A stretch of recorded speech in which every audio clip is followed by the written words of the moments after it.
Hello everyone. यहाँ हम बात करने वाले हैं ऑर्बिटल वेलोसिटी के बारे में। जहाँ हमने पिछली वीडियो में एंड किया तो वहीं से हम स्टार्ट करने वाले हैं। तो कुछ भी अगर जिसने पिछली वीडियो नहीं देखी है तो वहाँ आराम से देख सकते हैं। वहाँ बेसिकली हम लोग बात कर रहे थे कि आखिरकार कैसे रॉकेट को या सैटेलाइट लॉन्च की जाती है। ऑर्बिटल वेलोसिटी के बारे में बात की थी, सैटेलाइट के बारे में भी बात करे थे। तो ये हम ऑर्बिटल वेलोसिटी के बारे में बहुत डिटेल में बात करेंगे, पूरा एक्सप्रेशन हमने सब कुछ समझेंगे, ज़्यादा नहीं घबराना है। देखो लिखा है कि it is the velocity required to put the satellite into its orbit around the earth. तो बहुत सिंपल सा है। जैसे मान लो तुम इसके वेलोसिटी वर्टिकल वेलोसिटी की हेल्प से तुम यहाँ तक तो आ गए, ऑर्बिट में यहाँ तक तो आ गए हो। ऑर्बिटल वेलोसिटी है एक प्रकार की हॉरिजॉन्टल वेलोसिटी। क्या है? Horizontal velocity. ये तब प्रोवाइड की जाती है जब रॉकेट की लास्ट स्टेज बची हो, मतलब जब जहाँ से सैटेलाइट लॉन्च होनी स्टार्ट हो जाती है, मतलब अगर जहाँ से सैटेलाइट रॉकेट के अंदर से बाहर आ जाती है और दी जाती है कि आखिरकार मैं बताऊंगा कि आखिरकार इक्वेटर से ही सैटेलाइट लॉन्च क्यों की जाती है, उसका भी इंपॉर्टेंस बताऊंगा। बिल्कुल घबराना नहीं है, लेकिन पहले समझो इसका क्या इंपॉर्टेंस है। मतलब हमें एक फिक्स्ड वैल्यू, एक फिक्स्ड वैल्यू देनी है ताकि ये किसमें, इस सर्कुलर पाथ में रिवॉल्व कर सके। ऐसा नहीं कम दे दें ज़्यादा दे दें, मतलब वो एक फिक्स्ड वैल्यू ही देनी पड़ती है। अगर तुम फिक्स्ड डिस्टेंस पे, मतलब यहाँ से लेके यहाँ तक यहाँ से लेके यहाँ तक एच, यहाँ तक अगर तुम एच प्लस आर दूरी सेंटर से है तो उसके लिए एक फिक्स्ड वैल्यू होगी वेलोसिटी की, जो तुम्हें प्रोवाइड करनी होगी ताकि ये सर्कुलर पाथ में होगी। क्योंकि अगर थोड़ा भी चेंज हुआ तो इसका पाथ चेंज हो जाएगा। मैं सब बताऊँगा कि आखिरकार पूरे डिटेल में बात करेंगे। तो अब देखो, चलो इसको हम बात करना स्टार्ट करते हैं। थोड़ा हो तुम्हें ऐसे समझना है, जैसे मान लो तुम वर्टिकल सर्कल वालों ने पढ़ाया था कि बाल्टी मतलब से कुछ लो और उसके लिए मिनिमम वैल्यू से चाहिए पड़ती है कि कंप्लीट सर्कल कर ले। इसमें भी कुछ हम ऐसे ही समझेंगे। जैसे मान लो ये अर्थ है, और यहाँ इतनी दूरी पे है सैटेलाइट। अब इसको एक वेलोसिटी प्रोवाइड करनी है ताकि ये इस सर्कुलर पाथ मतलब ऑर्बिट में अपने मूव करे। हम समझते हैं कि जो सैटेलाइट, जो रॉकेट, जो भी सिस्टम यहाँ जिसको मूव कराना, उसका मास m है, अर्थ का मास कैपिटल M है। यहाँ से लेके यहाँ तक की दूरी r है, रेडियस ऑफ अर्थ, और यहाँ से लेके यहाँ तक की दूरी है h, मतलब कुछ ना कुछ हमने हाइट ले ली है। यहाँ जो हमें b नॉट वेलोसिटी प्रोवाइड करनी, b नॉट दोबारा समझे हॉरिजॉन्टल वेलोसिटी, उसी हॉरिजॉन्टल वेलोसिटी को ही हम क्या बोलते हैं? ऑर्बिटल वेलोसिटी बोलते हैं, हॉरिजॉन्टल। इसके वेलोसिटी होती है ताकि यहाँ से लेके यहाँ तक आ जाए। देखो इतनी थोड़ी बहुत समझ में आया है कि नहीं? अगर हम पूछें कि बता इसके ऊपर ग्रेविटेशनल फोर्स कितना लग रहा है, तुम कहोगे F equal to G m r plus H का स्क्वायर। ये जो डिस्टेंस लेते हैं वो लेते हैं फ्रॉम सेंटर ऑफ अर्थ या सेंटर ऑफ मास, मतलब इसके जो अर्थ का सेंटर होता है वहाँ से लेके यहाँ तक की दूरी को हम लेते हैं। तो सिंपल सा लिख लिया है। अब मैंने बताया कि आखिरकार ये बॉडी किसमें एक सर्कुलर मूव करेगी, मतलब एक ऑर्बिट में मूव करेगी। तो कोई भी चीज़ अगर सर्कल में या फिर ऑर्बिट में रिवॉल्व करने के लिए उसके लिए एक फोर्स की ज़रूरत होती है, जिसे बोलते हैं सेंट्रीपिटल फोर्स। तो सेंट्रीपिटल फोर्स क्या होता है? mv0 square upon r plus H. इसको अगर तुम ऐसे समझो तो ऐसे समझो कि यहाँ से लेके यहाँ तक की दूरी है r प्लस एच, और इस चीज़ को ऐसे सर्कल में क्या करना है? रिवॉल्व कराना है। तो फिर इतना सी समझ, अगर कोई चीज़ सर्कल में रिवॉल्व करानी है तो उसमें सेंट्रीपिटल फोर्स की ज़रूरत होती है। इतने हो गया है। अब तुम एक चीज़ देख रहे होगे कि सेंट्रीपिटल फोर्स कहाँ से आ रहा है। तो हमें देखेंगे जो सेंट्रीपिटल जो फोर्स प्रोवाइड हो रहा है, जो मिल रहा है इस सैटेलाइट को, अगर जो रिवॉल्व करेगी सर्कल में, तो वो मिल रहा कहाँ से? ग्रेविटेशनल फोर्स से। कहाँ से मिल रहा है? ग्रेविटेशनल पुल से, मतलब अट्रैक्शन की वजह से। तो हम क्या करेंगे? पहली इक्वेशन और दूसरी इक्वेशन, इन दोनों इक्वेशन को क्या कर देंगे? इक्वल।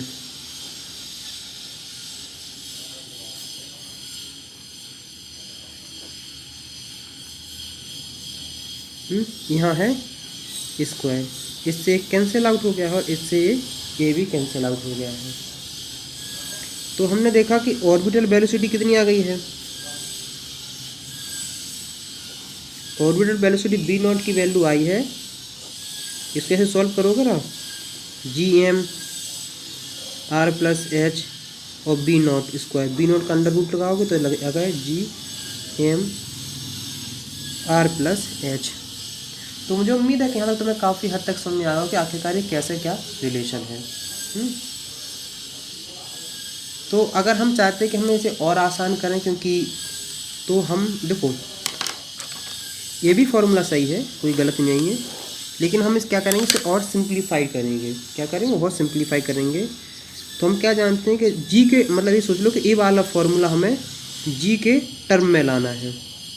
किस में लाना है, जी के टर्म्स में। तो हम जानते हैं जी इक्वल टू क्या होता है, जी एम और आर स्क्वायर। इतना पार्ट तो है, कितना है, इतना पार्ट तो है, कन्फर्म है। हम क्या करेंगे, ऊपर नीचे आर स्क्वायर से मल्टीप्लाई कर देंगे। जैसे मल्टीप्लाई करोगे तो क्या बन जाएगा, ये G M R square R plus H, confirm. इतना पार्ट तुम्हें क्या दिख रहा है, इतना पार्ट यही तो है।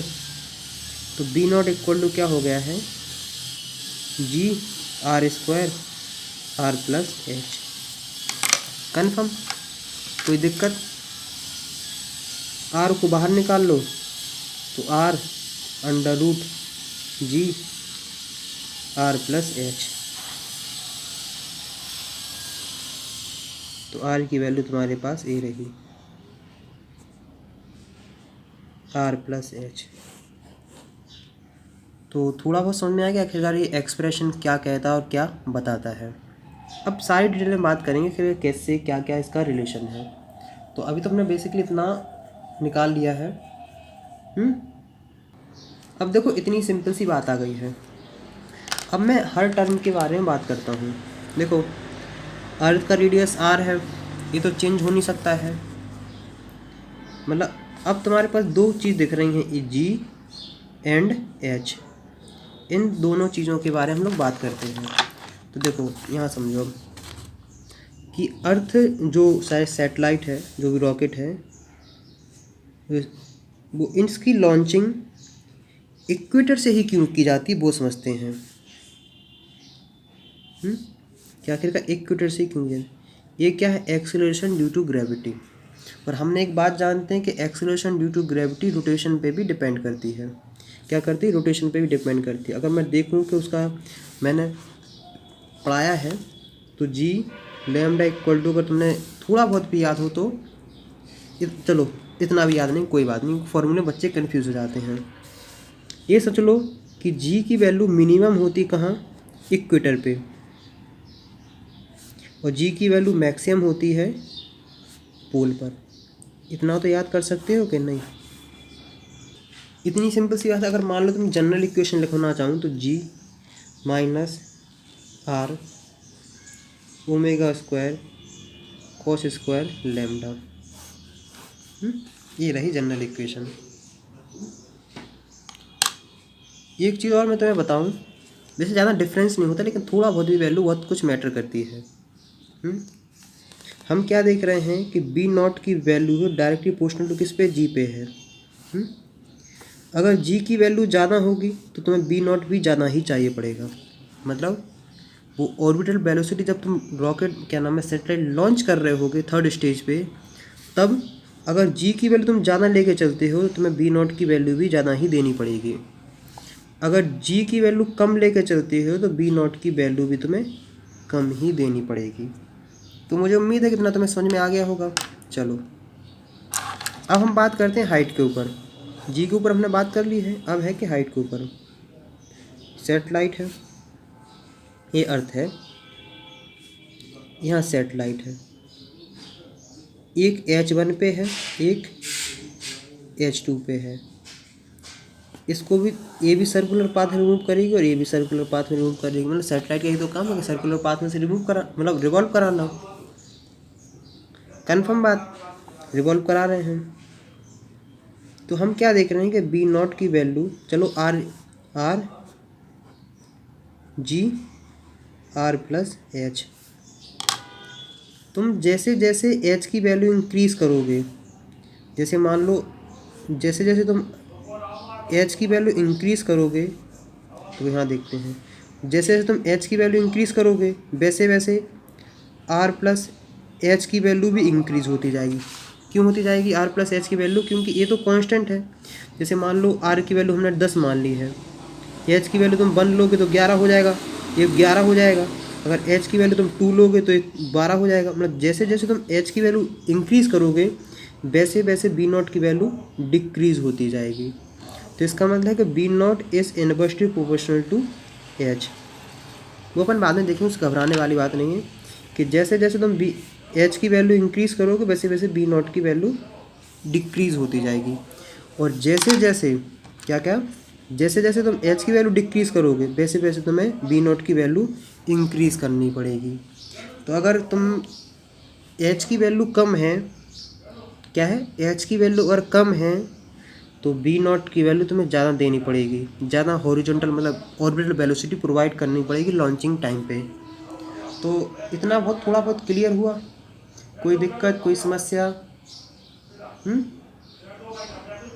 बताओ।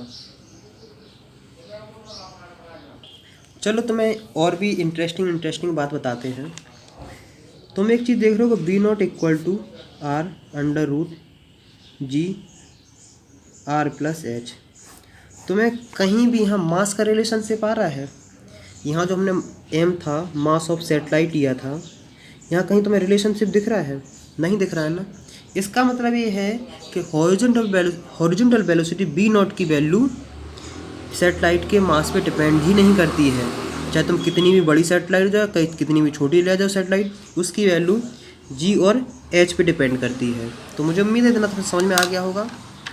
वो अलग बात है कि जो हैवी सैटेलाइट, जो बड़ी बड़ी रॉकेट होते हैं, उनके लिए ज़्यादा ईंधन लगना पड़ता है, क्योंकि अब थ्रस्ट देना पड़ता है, वो बात अलग है, क्योंकि एयर की रेजिस्टेंस में जाना पड़ता है, वो कॉन्सेप्ट अलग है। लेकिन कितनी भी छोटी कितनी बड़ी सैटेलाइट हो, उसमें हॉरिजॉन्टल वेलोसिटी उसके मास पे डिपेंड नहीं करती है।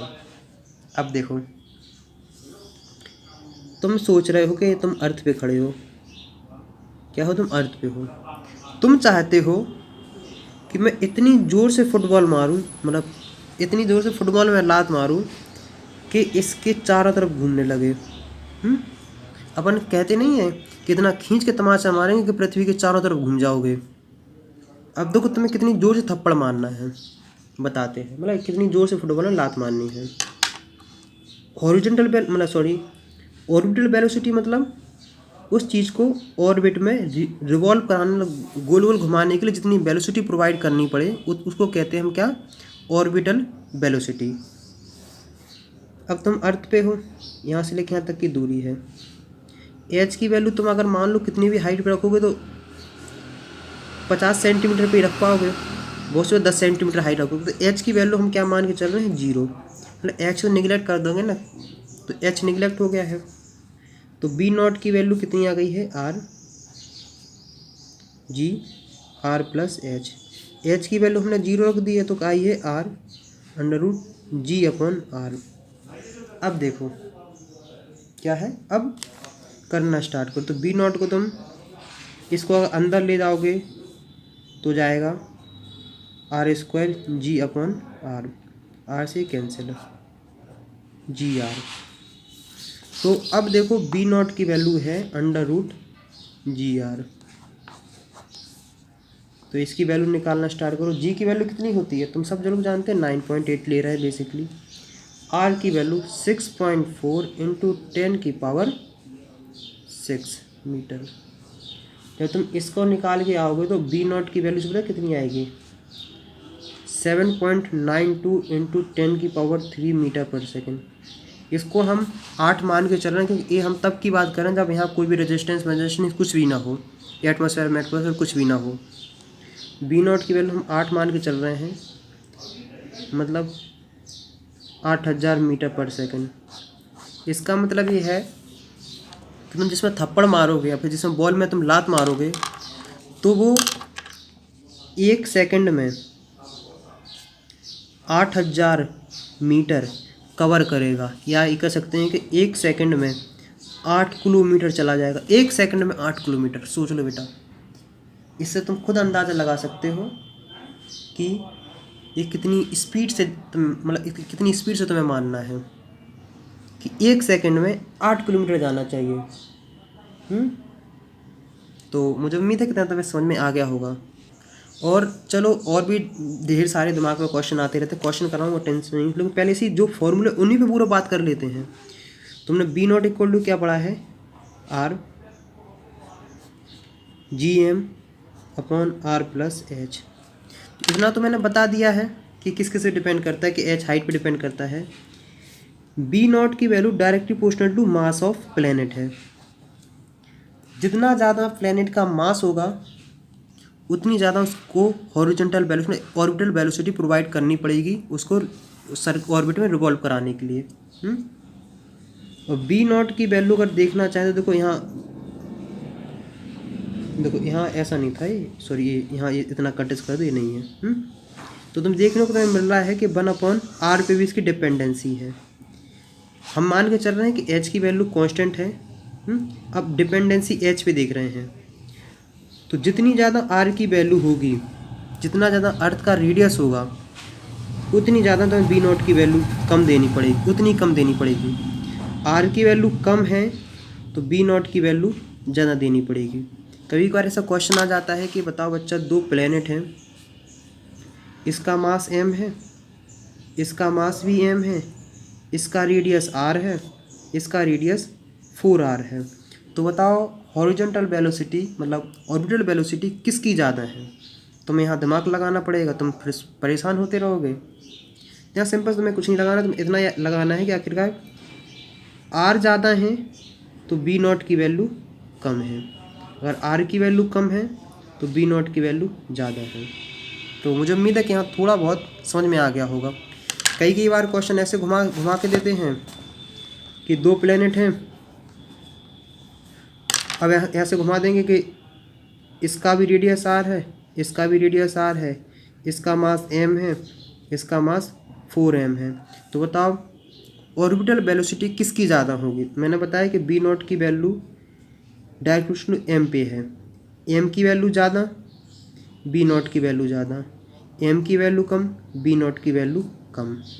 तो जिसका ज़्यादा मास है ना, इसका मास ज़्यादा है, तो यहाँ तुम्हें हॉरिजॉन्टल ऑर्बिटल वेलोसिटी ज़्यादा प्रोवाइड करनी पड़ेगी उस चीज़ को सर्कल में रिवॉल्व कराने के लिए। तो मुझे उम्मीद है कि यहाँ तक तुम्हें समझ में आ गया होगा। अब हम क्या करते हैं, relation between orbital velocity and escape velocity के में एक रिलेशनशिप डेवलप करते हैं। तो हम लोग बात कर रहे हैं relation between orbital velocity and escape velocity. पहली बात बता दूँ, एस्केप वेलोसिटी जो होती है वर्टिकल होती है, ऑर्बिटल वेलोसिटी हॉरिजॉन्टल होती है। उन दोनों के बारे में हम लोग बात करना स्टार्ट करते हैं। यह हम बात करने वाले हैं कि अर्थ सरफेस पर, क्या बात करने वाले हैं, अर्थ सरफेस पे।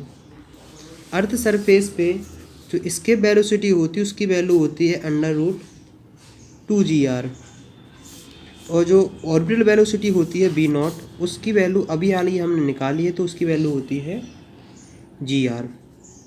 क्या होती है, gr। अब पहला और दूसरे में अगर रिलेशनशिप निकालना चाहते तो कुछ नहीं, दोनों को डिवाइड कर दो। B upon B not equal to क्या होगा, √2gr और gr। तो B upon B not equal हो जाएगा √2, B equal to B not √2। Confirm. इसका मतलब ये है कि इसके वेलोसिटी जो होती है √2 टाइम्स ज़्यादा होती है किसके, ऑर्बिटल वेलोसिटी से ज़्यादा। तो मुझे उम्मीद है कि अगर तुम्हें कभी बी की वैल्यू दी रखी हो तो तुम्हें और बी नॉट की वैल्यू पूछी जाए तो तुम आराम से निकाल सकते हो। अगर बी नॉट की वैल्यू दी रखी है तो बी की वैल्यू निकालनी है, तब भी तुम आराम से निकाल सकते हो। एक छोटा सा क्वेश्चन करते हैं, मुझे काफ़ी अच्छा लगा है, शायद तुम्हें भी पसंद आएगा, तो उसी के बारे में हम लोग करते हैं। क्वेश्चन लिखने से पहले, क्वेश्चन तो कोई बड़ी बात नहीं, हम उसको समझते हैं, आखिर क्वेश्चन ही समझा देते हैं क्या है। उसमें कहा गया है कि जो रॉकेट है वो 2 स्टेज है। 2 स्टेज रॉकेट ऐसा है कि जैसे अर्थ है, यहाँ से लेके यहाँ तक की दूरी r है, वो सेंटर है। ए पॉइंट से बी पॉइंट तक लाना है। ए से लेके बी तक की दूरी है 150 किलोमीटर। ये फर्स्ट स्टेज है। सेकंड स्टेज में हमें इतनी क्रिटिकल वेलोसिटी प्रोवाइड करनी है, मतलब हॉरिजॉन्टल मतलब ऑर्बिटल वेलोसिटी प्रोवाइड करनी है, तो ये इसमें रिवॉल्व कर सके। तो हमें पता करना है कि ये बताओ कि किस में एनर्जी का ज़्यादा एक्सपेंडिचर होगा ना, किस में ज़्यादा खर्च होगा। तो व्हाट इज,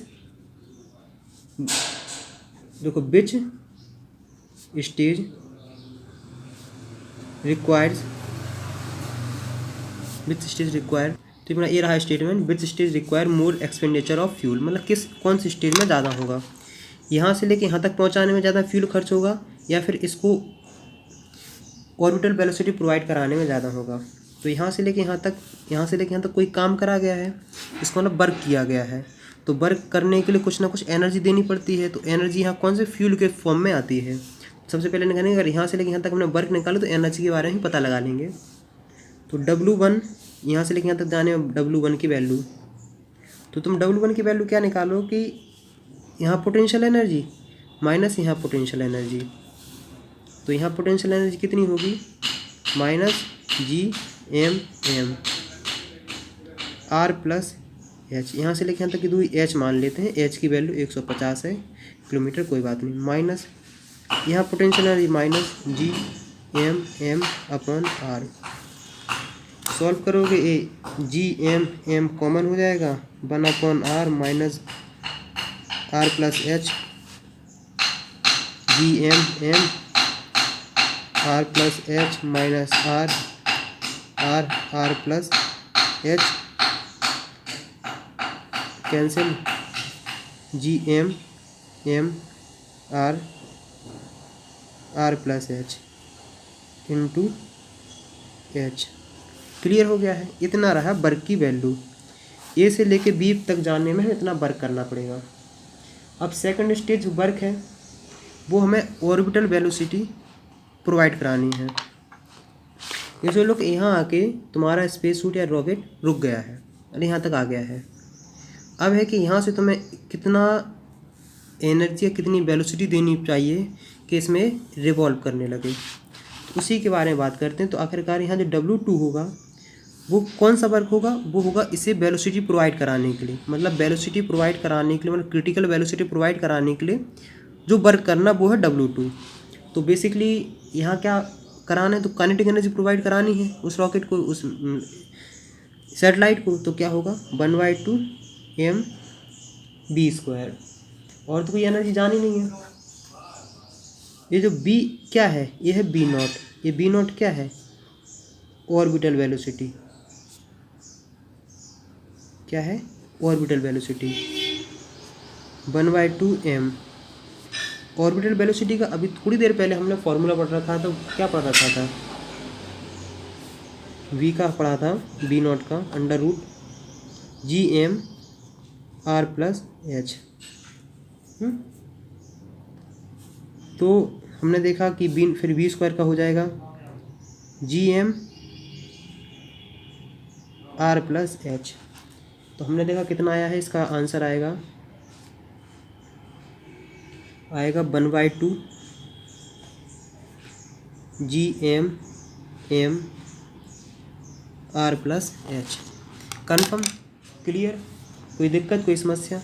ये W1 है, ये W2 हो, हमें क्या निकालना, दोनों का रेशियो निकाल दो। इन सब की वैल्यू रख के सॉल्व कर लो, और बिना वैल्यू रख के भी सॉल्व कैसे किया जाए वो मैं बताता हूँ। W1/W2 करो, देखो कोई कठिन नहीं है, धीमे धीमे चलोगे समझ में आ जाएगा। W1 की वैल्यू बोलो, तो हमने बोला G(m)(m) H/R plus H upon W2 की वैल्यू बोलो 1/2 G(m)(m) R plus H। Confirm, देखो ये इतनी क्वांटिटी,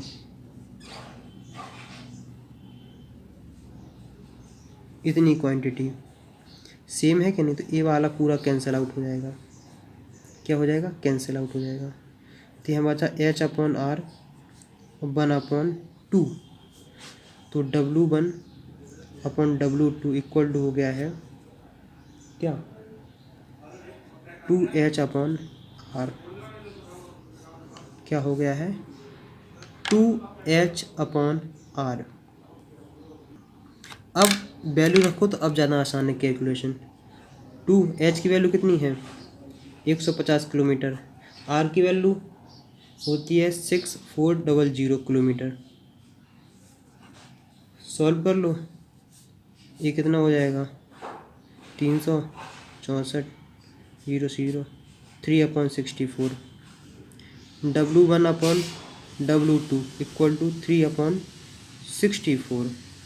तो अगर हम देखना चाहें कि W1 इक्वल टू होता है 3/64 ऑफ V2, या फिर ऐसा देख सकते हैं कि W2 इज इक्वल टू हो जाएगा 64/3 W1। इसका मतलब है कि W2 is greater than W1। क्या देखा है, W2 is greater than W1। इसका मतलब ये है कि क्रिटिकल वेलोसिटी प्रोवाइड कराने में ज़्यादा एनर्जी का खर्च होता है देन रॉकेट को नीचे से ऊपर ले जाने तक। तो मुझे उम्मीद है कि तुम्हें समझ में आ गया कि आखिरकार कहाँ से क्या और क्या क्या रिलेशनशिप है। इतना बहुत, थोड़ा बहुत तो समझ में तुम्हें आ भी गया होगा। अगर मैं देखना चाहूँ कि W2 की वैल्यू किस किस पे डिपेंड कर रही थी, तो आ रही थी, क्या आ रही थी, 1/2 Gm/R+H।